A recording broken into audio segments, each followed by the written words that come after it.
Alright, so golden tickets, it's the biggest hype right now in Monster Hunter Wilds, but you only have 2 more days before it gets nerfed. So here's the fastest way to farm them, how to get a ton of guild points on top, and how to make the whole farm as efficient as possible and extract as much out of it as you can, all while answering some of your questions, so let's jump right in. So here's how we're gonna do this step by step, and make sure that you follow this through and through, as every step is going to be important. First of all, go ahead and first quit the game or close off the application. This is an important step to have, as it's going to fix 90% of the issues you're having with the flowers not blooming at night. So make sure you do this and come back in, which is going to put you at a day or night with a full moon. Once you're back in game, also make sure that you start in a private lobby. That has been the option that consistently worked for me, and after checking the comments on my previous video, it seems to be the case for many folks as well. And third of all, before we proceed, and just to ensure that things go faster, make sure that both the Area 10 as well as the Area 3 camps are both up and running and not destroyed, because those are the closest to the flowers we're going to be collecting, and we want to make this process as quick as possible. If either of them are destroyed, go ahead and talk to tech right here to repair them. It only costs about 75 points to do so. But from this point on, we're going to go right here to Alma and proceed the normal way. In this case, the best option again is going to be the desert knows not the sea. You can unlock this at any point after finishing chapter 3 of the main story and just going on a regular open world hunt against a Balahara. Either hunt or capture it. Capturing seems to be the best in this case, and that's going to open up that mission for you. Now, I've seen some folks also mentioning a couple other quests as well, specifically the ones also involving Balahara, so either a Leviathan Stamper at a higher level or the lower level Sand Sea Surges. However, for me personally, the desert knows not the sea has been the one that's been most consistent, so it's the one that I'm gonna use. In this case, also, we're gonna start straight into Area 3 South, as that's going to hasten the process even more, as we don't have to teleport any longer, just start straight where we need to be. And this is going to now put us right here at the camp just below the flower. So we're just gonna go here up against this wall and jump over it to the platform above. Now in this case, from the moment you saw that mission begins pop up, it's going to take exactly 60 seconds on the clock for this plant right here to bloom, which means we can use this downtime to collect some of these resources right here, like the fulgurite. Some of these plants, you can also maximize this by mining the outcrop over here, or just wait the 60 seconds. It really doesn't matter as long as you wait the time. That's been pretty much the case for me. Always seems to be 60 seconds on the clock. So you do have quite enough time to collect pretty much everything or set up whatever you want to set up. That's up to you. If for some reason it doesn't bloom, like, yeah, you can see it does for me right here, just again, follow the first steps I told you about. But in this case, we have the first blossom, so I'm gonna go ahead and collect it, and then immediately we're gonna go ahead and teleport. So once that's done, the moment I can, go straight to Area Camp 10 and make this as quick as possible. And from this point on, we only need to head over to the final tree, which is going to be, again, right in front of us. The plant is already spawned, and this one doesn't need any time to bloom. It's already been blooming. So we're gonna collect it, and in this case, what I recommend doing is going straight to the main menu right here. As you can see in the middle of the animation, I was able to actually go to the main menu and return from the quest the moment I got the pollen from it. So this can be a small little trick to hasten the things for you. As you can see, it takes me 1 minute and 36 seconds. This was the fastest timer I was able to complete it with. So this is basically the process that you're going to be following from this point on. If you can reduce that timer to below 2 minutes, this is going to be the best option for you. The moment you're back in, you're going to repeat step 3 once again. Basically go back to optional quest, begin it once again, go straight to Area Camp 3 so that you hasten this process and not waste any moves, and just rinse and repeat this as many times as you want up until you have enough of those flowers in your inventory. Now, the next part is going to be purely about resting. This is the one that's the lengthiest and will consume the most points. And even in the case of the gold tickets, you're not guaranteed to always have them at the shop. So even if you check Seka every rest, it's not guaranteed that you're always going to get them. You will need to reset and rest repeatedly. To give you an example, I spent 20,000 guild points for about like 40 or so of those tickets in my inventory, so that's a very lengthy process, but I'm gonna show you how to make the most out of it and hit 3 birds with 1 stone and get a bunch of other stuff as well that's also extremely useful in the end game. So in this case, for that, instead of doing it at the main camp in the plains, we're going to actually go at the oil well basin main camp right here.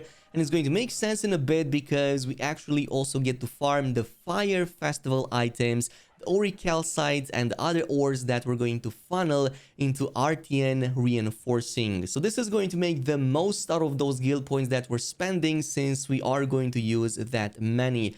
So in this case, I'm going to go ahead straight right here into the camp, and you should follow my steps here exactly. We're going to go ahead and rest, but instead of doing it the normal way, we're going to change to inclemency and mourning, as that's going to progress to the next fire festival and ensure that we always get new ores every single time we reset. So in this case, we're back here. We're going to go ahead and check out if Nata has anything and if Seka does sell any of those gold tickets. So in this case, yeah, it seems that we do get 1 gold melding ticket. It could have been RNG and we could have not gotten anything, but I'm glad that we did. Also checking the fire festival, we can see that we got ori calcite from the festival, so definitely going to go ahead and grab that. Now there's one more thing that you're going to be doing besides this to hit 3 birds, like I said, and that is to check the spawns. Right now, I don't believe we have anything good, but if anything good spawns like tempered monsters or apex predators for both decorations and high-end RTN weapon parts, we're going to save those as investigations. However, right now we don't really have anything. So I'm just going to go ahead and rest once again at the tent using the exact same settings. In this case, we're going to go ahead and use mourning and inclemency once again. And now that we're back in, we can see that bosses have spawned as well, but first we're going to check out with Nara. So in this case, we actually got struck gold, basically 2 gold tickets in a row. We're going to go ahead, buy this one, and also check the fire festival. And yeah, we got a bit of ore over there, so still very useful since we're going to funnel this later on in the end game. But again, check out the map if there's anything noteworthy. I believe that, yeah, we saw 2 very good tempered hunts that give a lot of these very awesome RTN weapon parts. So what you can do is go ahead and save these as investigations so you can repeat them later and get all of these really nice rewards. You should have at least a few of these spawning, and in my case, we actually got a very good one for decorations as well. Yeah, definitely pay attention to the duo hunts, the great hunts. You oftentimes may find one including an apex predator and a normal predator, but look how many of those decorations we have. About a dozen there very easily, so we can farm these once this entire method actually gets nerfed. So very glad that we got this. I'm gonna go ahead and just save it right away. And once you've done all of that, say you farm blossoms for about 1 hour and then another hour for just going through the melding tickets and getting the gold tickets. From this point on, you're going to go to the Peaks of Accord, to Suja, and basically use the Melding Pot. Now again, in the case of the Melding Pot, make sure that you progressed enough in the main story chapters so that you at least reached this area and unlocked that in the first place. Maybe even go to level 100, and for a good reason. At level 100, a couple of things unlock. One is the level 2 jewels that you can go ahead and buy right away, specific ones, and also add the melding tickets. Instead of just going for the regular fragments and shards, you can now go for specific parts right here. So that's going to give you a more direct way to go exactly for the pieces you need. Besides this, also keep into account that obviously the melding tickets are the ones that you're going to be using for the decorations. So in this case, both for the Wyverian melding as well as for directly melding them. Meanwhile, for the other one, for the ancient variants, the relics, you're going to use the gold relic tickets in this case to get the RTN parts. So I still have about like 15 left here in this case. I can probably do like 6 at a time. So you can see that that translates to 90 fragments. That equates to about 7 hunts at the very least, high-end tempered hunts that would give that, so I can just get all of this much quicker and then farm it into the best possible weapon I can get for my RTN setup. In the case of, I believe, yeah, the ancient orbs, I only have like 3 left, but I pretty much got every single decoration I want in the game, pretty much everything for my build right now, so I don't really care. And even a few extra builds as well on top. I still have everything that I want for the foreseeable future, so I'm just going to go ahead and keep those, because maybe in the future we're gonna get some better options to use. But now that we've done all of this, there's still one thing that we need to solve, and that is the fact that we spent a lot of our guild points. As you can see, I have only like a bit under 20,000 left, and I had 40,000 when I began this whole process a few days ago. So we need to make a lot of those guild points back, and one of the best methods for that, which gives about 600 per run, is going to be right here at the Scarlet Forest. That's going to be a secret cave with a ton of fish that we can go ahead and collect and basically make a ton of points out of them. Just to show you on the map where that is, it's pretty much right here. So if we were to go from our base camp, we need to just follow this route all the way until we reach right here. It's area 8, right inside this waterfall right here. You should see that there's a waterfall here that brings you inside of this cave, so it's very easy to reach. But from this point on, we're going to be looking out for the fishes, and specifically this cave spawns a lot of gold and platinum fish. And gold, as you will see in just a little bit, is 50 points, meanwhile platinum is 100 points. You can also get some Escunite for 20 points, so that is also pretty nice. In this case, there's quite a few options that we can get, so 100 per platinum, which is not too shabby. Look at that. So many freaking points, which means we should get at least 1,000 per our best run, and after we reset / rest, we can further get like 300 slashed off that, so that will leave us with about I don't know, 600 to 700 profit. That's, I believe, really good. It's not just on this side, by the way, we will also go on to the opposite side too, so I'm just going to go ahead and use this platform right here and jump straight into the water and go to the other side of the cave to grab the last final bit. And on the way over here, we should see another thing spawning, which is a Wyvern Ancient Coin. This is also useful because if we collect 30 of these, we can further get more of those gold tickets.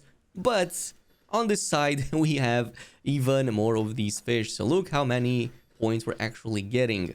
So we're just gonna rinse and repeat this for as long as you need, up until you get every single fish in the area. And from this point on, I believe that we made a really nice profit. As you can see, we started from 19,800 and a bit, and now we have 20,900. So a bit over 1,000 points is what we got in this run.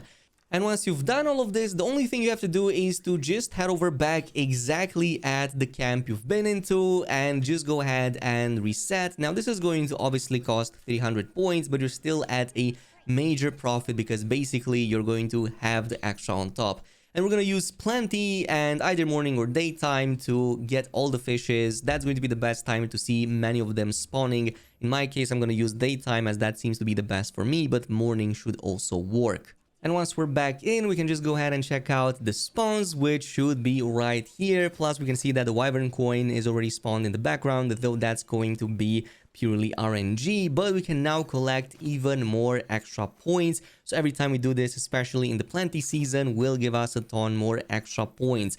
So that's going to be you if you want to either farm or refarm your lost guild points back so that you can use them in the future in case you don't want to go against hunts.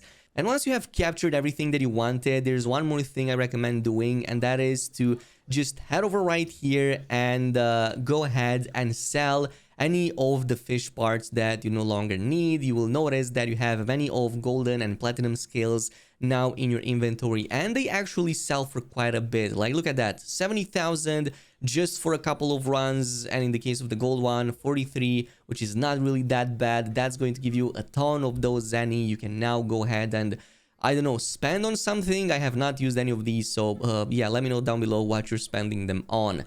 But if you make enough of those coins, you can go to Goddygog and basically just make a transaction, give 30 of those for a gold relic ticket. That's another source, by the way, that you may use. I'm not sure if this is even going to get nerfed at some point, but it's still very viable as an alternative since you're going to be farming quite a ton of those anyway in the meantime. And that pretty much concludes today's video from start to finish, how to get all the blossoms, the gold tickets, also how to use the guild point system and basically get it all back. So let me know down below if there's anything else that I missed. In the meantime, thanks so much for watching and I'll see you in the next video.